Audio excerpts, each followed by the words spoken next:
Enjoy yourself. It's later than you think. Uh-oh, I hope that's the mailman. Oh, thank you. I've been waiting for this. Now, there's going to be some changes made. Meccano, the cat of tomorrow. No feeding, no fussing, no fur. Clean, efficient, dependable. Thomas! Oh, Thomas! Come in here and see what I've got. Thomas, meet Meccano. Mr. Meccano here is taking your job as mouse catcher.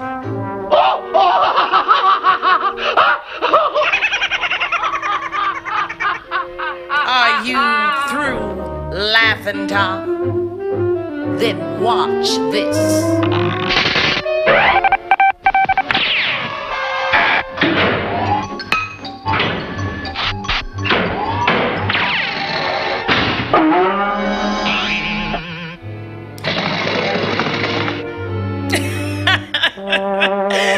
Is it okay if I laugh now, Tom? But that's how it is, Tom. Progress, the machine age and stuff like that. But don't worry. Maybe you can find an old-fashioned house that needs an old-fashioned cat.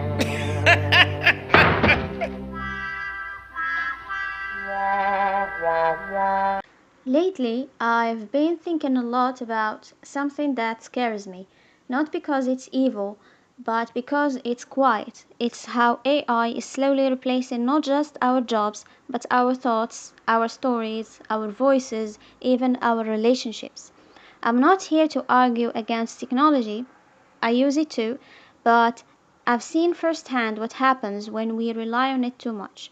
When students stop writing, when people stop feeling, when everything becomes fake. In this video, I want to talk about that, about the loss of authenticity, about survival in a world where even an apology might be written by a machine, about why doing the hard things ourselves still matters, and most importantly, what we risk losing if we forget what makes us human. Hey everyone, welcome back to the channel. So today I want to talk about something that really hit me while I was watching this episode of the Diary of a CEO. The guest was Simon Sinek and they were talking about AI. And there was one point that really grabbed my attention. In the past, when new machines were introduced, like in farming or factories, people who worked with their hands, like farmers, carpenters, builders, they were afraid. They thought this machine is going to replace me, and many of them did lose their jobs actually or had to change. But now things are different. Fast forward to today, and it's not the manual workers who are worried, it's the intellectual workers, the thinkers, the creators, the teachers, and the programmers. AI is learning fast. People can ask ChatGPT, Google, YouTube, and boom, answers in seconds. Whether you want to learn a language, study science, or even learn programming, it's all right there, often for free. So honestly, as a teacher, this really hits me. Sometimes I ask myself, what do I really offer my students that they can't just find online? Like seriously, they can watch teachers who explain better than me with cool visuals and sometimes in a way that feels more fun or easier to understand. And I feel it. I feel like people don't respect this job as much anymore. When teaching used to feel important, now it feels like anyone with Wi-Fi can do my job. And I know I'm not the only one who feels this way. It's not just English teachers like me. It's teachers at all levels, primary, high school, university professors. We're all kind of facing the same thing. And it makes me wonder, in a few years, will there even be teachers? Will government start replacing us with AI tools and online platforms? I mean, maybe not now, maybe not soon, but with the speed AI is moving, it's hard not to think about it. I've even started thinking maybe I need to do something totally different, a job that doesn't depend on knowledge because knowledge isn't rare anymore. Maybe I should do something where I use my hands, where I give a service, something that can't be replaced by a robot or a screen. And the crazy thing is, I haven't even been a teacher for a full year yet, but already I feel this pressure like, is this job really sustainable? So, yeah, that's my take, and I really want to know, what do you think? Do you feel the same way about your job? Are we overreacting, or this is something we need to prepare for? So let's move on to the next point.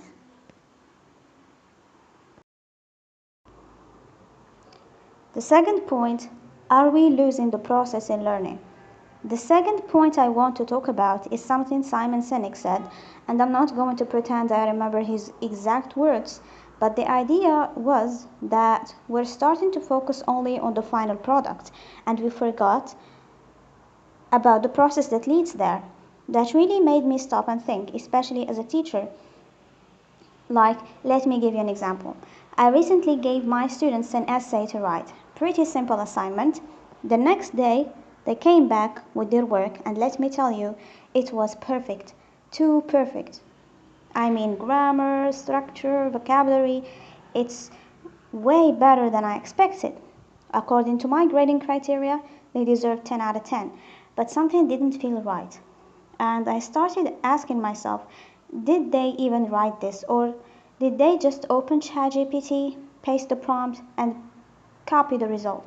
And look, I'm not against AI. I use it. We all use it. It's a tool and a powerful one. But in writing, especially writing, is not just about getting the right answer. It's about creating something. It's personal and it's human. Now, no two people should write the exact same essay, but now more and more they do. I'm talking about my classes, and that scares me a little. Because if students skip the thinking, skip the effort, skip the creativity, then what are they learning? Writing to me is an art. It has meaning. It reflects who you are. But AI makes it so easy to just grab something without putting in inner view. I know Simon Sinek and the podcast host weren't talking from a teacher's point of view, but that's the lens I see it through. That's my reality, and I think we really need to ask ourselves, are we teaching students to think or just to produce? Because if we only care about the results and not the process, then we're not building minds, we're just collecting outputs. And honestly, that's not the kind of education I want to be part of. The third point is, can AI replace real friends? The next thing that really stayed with me from the interview was this idea of having an AI friend versus a real friend. And honestly, it's kind of sad. I've seen it so much in YouTube shorts, on Instagram reels. People say they were going through something really painful and they opened their AI app. They started typing things like, this is what happened to me when I was a child, or this is what I'm going through in my marriage, or this is how my relationship fell apart. And sometimes they're even crying while they write to a machine. And to me, that says something very loud. We are a lonely generation. People don't just turn to AI for advice. They turn to it because they feel they have no one else. No one who will listen without judgment. No one who has time. No one they trust. And that's honestly heartbreaking. AI will respond. It will say things like, that must be hard, or I feel you, or you're strong. But deep down, we all know it's not real. It's not a person. It's not a heart. It's just code giving you the most appropriate response based on the data. Yes, it can give advice, and yes, sometimes it feels nice to get something off your chest without being judged, but it's never fulfilling. You finish your story, and the machine says something like, would you like to talk about something else? And that's it. There is no warmth, no understanding eyes, no hug, no human presence. And I think we're in this place where we're surrounded by people, but we can't find 5 minutes to talk with someone, really talk. We don't feel safe, we don't feel heard, we don't trust, and maybe that's the biggest problem, not AI.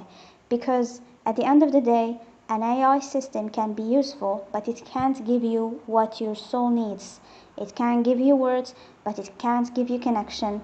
A real friend is a treasure, and if someone has no one, then yes, AI is better than nothing, but it's still not the answer. Real healing only comes when we're truly seen by another human being, and AI just can't give us that.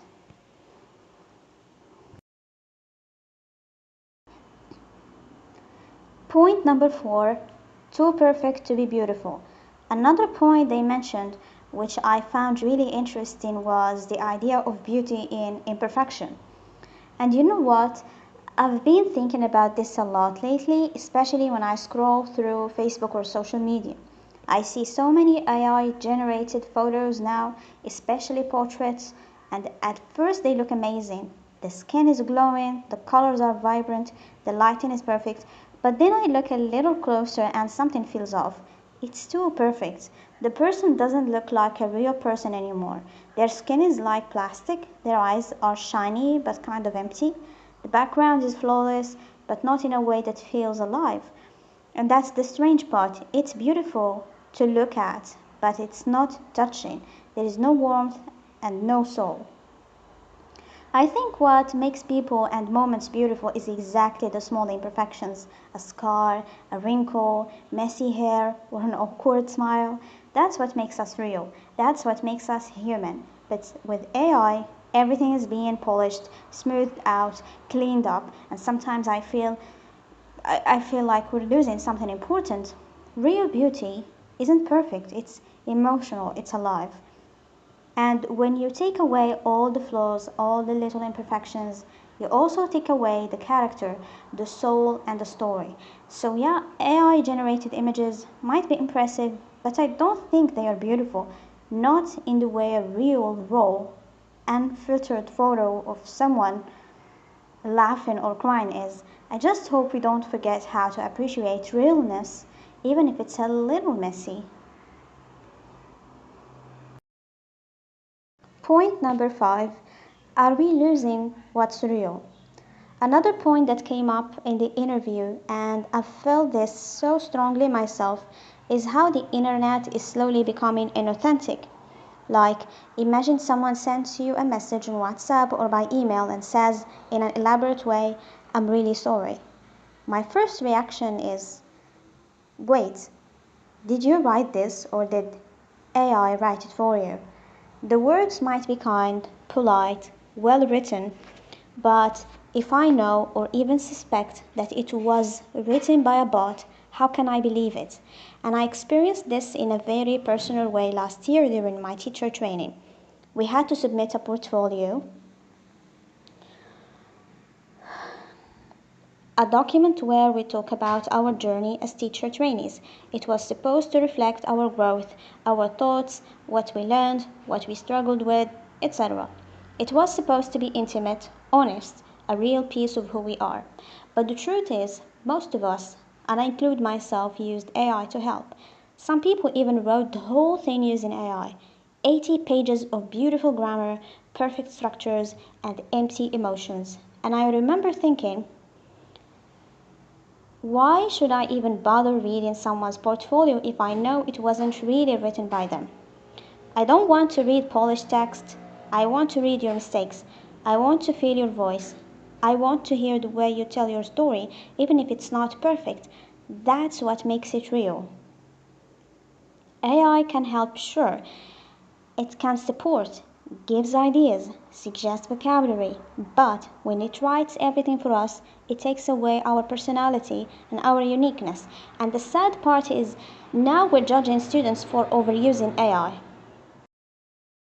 And the sad part is now we're judging students for using AI. But let's be honest, we've done this, especially in a personal project like a portfolio. It should come from the heart, it should carry your emotions, your way of thinking, and your experiences. Without that, what's the point? So, yeah, the more we depend on AI to do everything for us, the more we lose the soul of what we create, and honestly, that's scary. Point number 6, if AI takes all the jobs, then what?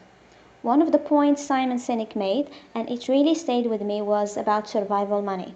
And what that means is, how are people going to make a living as AI keeps advancing? It's not just about the big picture or the economy, it's about something very personal. How are we going to put bread on the table? We've already seen how machines replaced factory workers, then call centers, and now with AI, we're talking about replacing knowledge workers, creatives, even teachers. So if AI takes both the physical jobs and the thinking jobs, what's left for humans? And the scary part is, it's not just our problem, it's a problem for our children, for our grandchildren. If this keeps going, what kind of world are they going to live in? What kind of jobs will be available for them? Will there even be jobs? And sure, maybe some people will be okay, people with rare talents or those who work in things AI can't touch yet.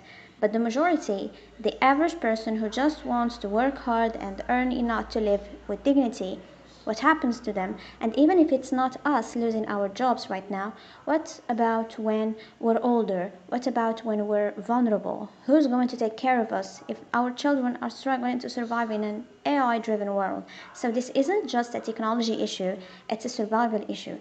AI is exciting, it's powerful, but we can't ignore the human cost, because at the end of the day, if people don't have work, they don't have money. If they don't have money, they can't live. It's that simple. Point number 7, the jobs AI creates versus the ones it destroys. Now I know some people will say that AI creates new jobs. And yes, technically it does.